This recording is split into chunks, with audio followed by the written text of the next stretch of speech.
Agora, atenção. Na pipetagem de fluidos voláteis, viscosos ou de pequenos volumes abaixo de 20 microlitros, você deve utilizar a técnica de pipetagem reversa. Nessa técnica, o acionador do êmbolo da pipeta deve ser pressionado até o segundo estágio.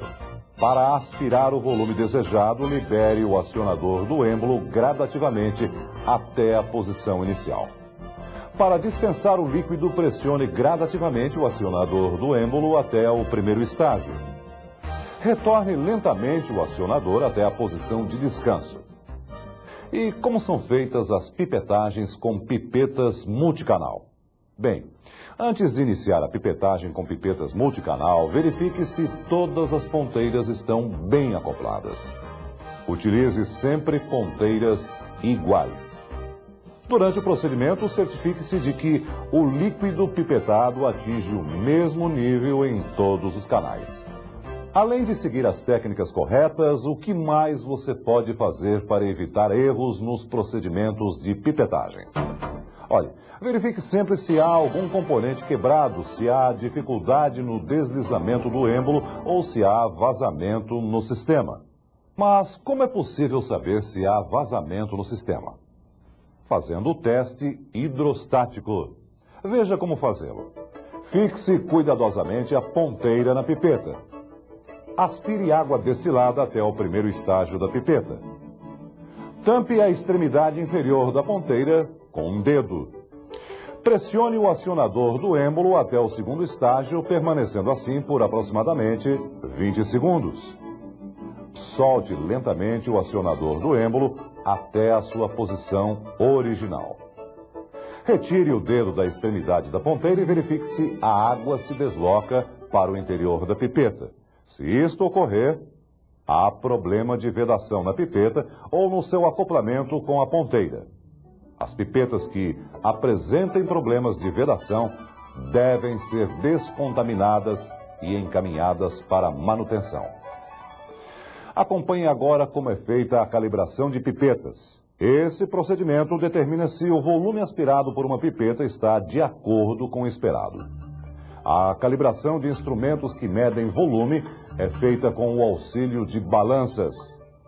Mas como isso é feito? Bom, o volume pode ser determinado dividindo-se o peso ou massa da água aspirada por sua densidade. O seu manual Telelab apresenta uma tabela com a variação da densidade absoluta da água destilada de acordo com a temperatura. Antes de iniciar a calibração, você deve fazer o teste hidrostático da pipeta, tomando o cuidado de anotar a temperatura da água destilada a ser utilizada. Com pipetas de volume variável, selecione o volume a ser calibrado. Com a ponteira devidamente acoplada, aspire o volume de água selecionado e pese esse volume numa balança com precisão de pelo menos 3 casas após a vírgula, tomando nota do valor encontrado. Lembre-se de seguir o correto procedimento de pesagem. Repita esse procedimento 4 vezes, sempre anotando o valor encontrado e calculando o volume de água pipetado. O seu manual Telelab tem uma tabela com os limites de tolerância aceitáveis. Se os valores encontrados não estiverem dentro desses limites, a pipeta não está ajustada e deve ser encaminhada à manutenção corretiva. Existe um outro instrumento de medição muito utilizado em laboratórios: o termômetro.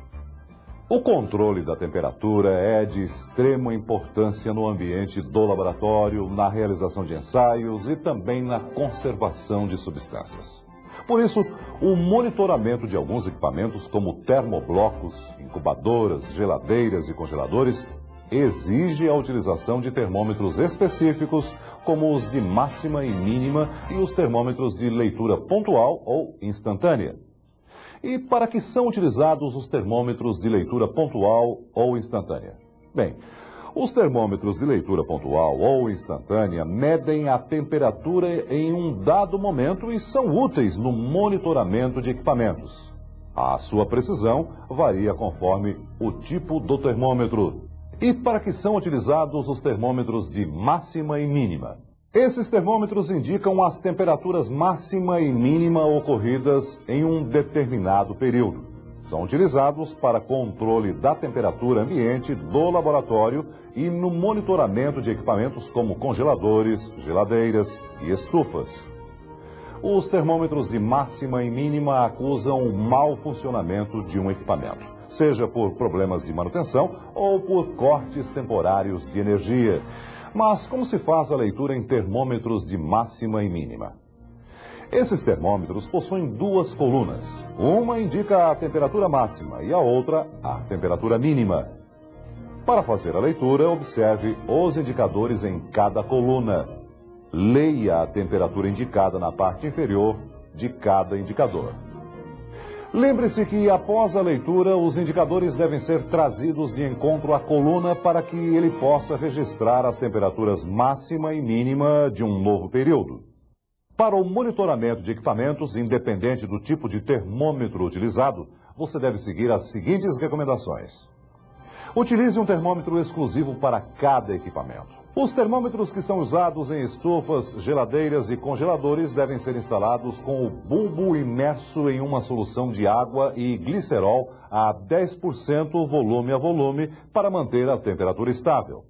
O seu manual Telelab relaciona outras medidas que devem ser adotadas na utilização de termômetros, inclusive na calibração deles, que precisa ser feita com um termômetro de referência, certificado e validado anualmente por um laboratório da Rede Brasileira de Calibração.